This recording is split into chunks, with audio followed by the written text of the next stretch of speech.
Hello दोस्तों, आज हम बायोलॉजी चालू करेंगे जिसमें हम सबसे पहले सेल के बारे में जानेंगे। दोस्तों, सेल होता क्या है?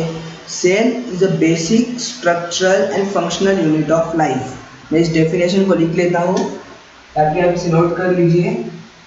Cell is a basic structural and functional unit of life.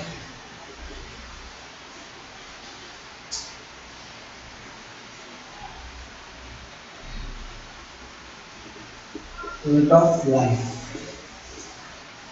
Cell is a basic structural and functional unit of life. ये कैसे है मैं आपको बताता हूँ। दोस्तों, सेल बेसिक और स्ट्रक्चरल यूनिट कैसे है समझिए। आप एक प्लांट लीजिए, रोज उसे आप माइक्रोस्कोप के नीचे देखिए।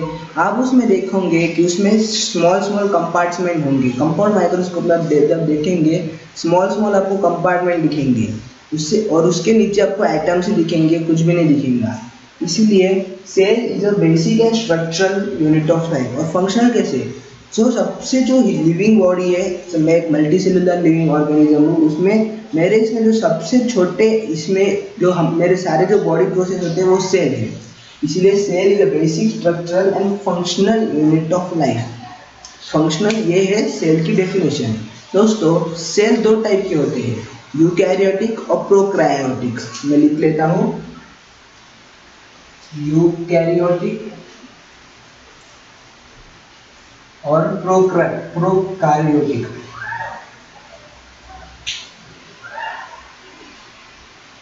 दोस्तों, ये दोनों सेल्स में एक डिफरेंस रहता है। जो यूकैरियोटिक है उसमें उनकी सेल डेवलप रहते हैं, और प्रोकैरियोटिक सेल्स में उनके सेल डेवलप नहीं रहते हैं। डेवलप यानी जो यूकैरियोटिक है इनमें न्यूक्लियस, वेल डेवलप्ड न्यूक्लियस रहता है न्यूक्लियोप्लाज्म के साथ। इसमें न्यूक्लियस नहीं रहता, रहेगा तो भी वेल डेवलप नहीं होगा। इसके डीएनए सारे वो ऐसे इनके साइटोप्लाज्म में ही घूमते रहते हैं। दोस्तों, अब हम सेल के स्टोरी के बारे में जाएंगे। सबसे पहला सेल रॉबर्ट हुक ने ढूंढा था, मतलब रॉबर्ट हुक ने उसे देखा था। उसने एक ऑनियन का कॉर्क लिया था और कॉर्क में उसने से कंपार्टमेंट देखे थे। तो उसने लैटिन वर्ड सेला यानी कि रूम्स के नाम से उसको सेल्स नाम दे दिया। उसके बाद फर्स्ट लिविंग सेल देखा था एंटोन वैन लियोनहुक ने। उसने भी कंपाउंड माइक्रोस्कोप के नीचे पॉन्ड में के कुछ ऐसा पानी लिया था, उसमें के लिविंग बैक्टीरिया देखा था शायद से। दोस्तों, अब हम सेल थ्योरी के बारे में पढ़ेंगे। सबसे पहले सेल थ्योरी, ये जो दो साइंटिस्ट है मैथ्यूस स्केलियन और थियोडोरस क्वान, इन दो साइंटिस्ट ने सबसे पहले सेल थ्योरी दी थी। लेकिन उन्होंने सेल्स बनते कैसे हैं ये वो बता नहीं सके। इनके बाद एक साइंटिस्ट आए थे रुडोल्फ विर्कव। उन्होंने ये सेंटेंस बोला था, ओमनी सेलुला ई सेलुलो। इस सेंटेंस के हिसाब से हर एक जो नया सेल है वो प्री एग्जिस्टिंग सेल से आता है, यानी कि every new cell came from pre existing cell. इसी सेंटेंस का ये मतलब है। अब हम सेल थ्योरी के तीन पोस्टुलेट देखेंगे। सबसे पहला पोस्टुलेट है, every living organism is made up of cells, यानी कि हर एक जो लिविंग ऑर्गेनिज्म है वो सेल से बना है।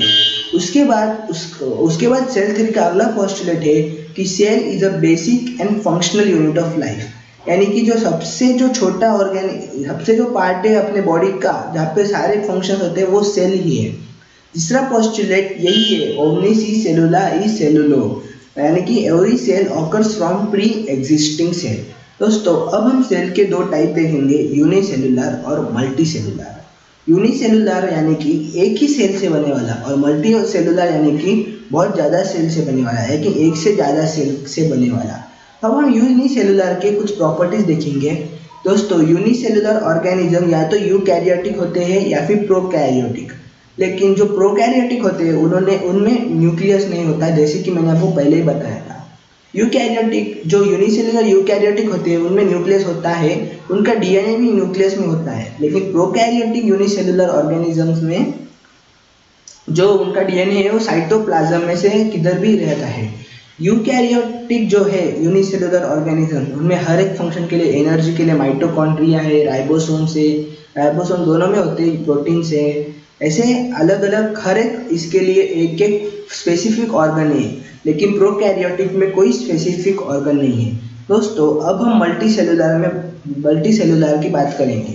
मल्टी सेलुलर में हर एक जो मल्टी सेलुलर है उनके जो बॉडी है उनमें हर एक फंक्शन के लिए अलग अलग सिस्टम यानी कि ग्रुप ऑफ सेल्स काम करते हैं। दोस्तों ग्रुप ऑफ सेल्स क्या होते हैं? टिश्यू। और ऐसे ग्रुप ऑफ टिश्यू से ऑर्गन बनते हैं और हर एक ऑर्गन से मिलके तो ऑर्गन सिस्टम बनता है। हर एक ऑर्गन सिस्टम अलग अलग काम करती है। जैसे ब्लड ट्रांसफॉर्मेशन के लिए हमारी सर्कुलेटरी सिस्टम, एक्सक्रीशन के लिए एक्सक्रीटरी सिस्टम, नर्वस सिस्टम, लेकिन जो इनका बेसिक है वो सेल ही है। दोस्तों आज के लिए इतना ही। अगले इसमें हम सेल वॉल, सेल मेम्ब्रेन और उसके और जो माइटोकॉन्ड्रिया, एंडोप्लाज्मिक रेटिकुलम, इन सब के फंक्शन जानेंगे।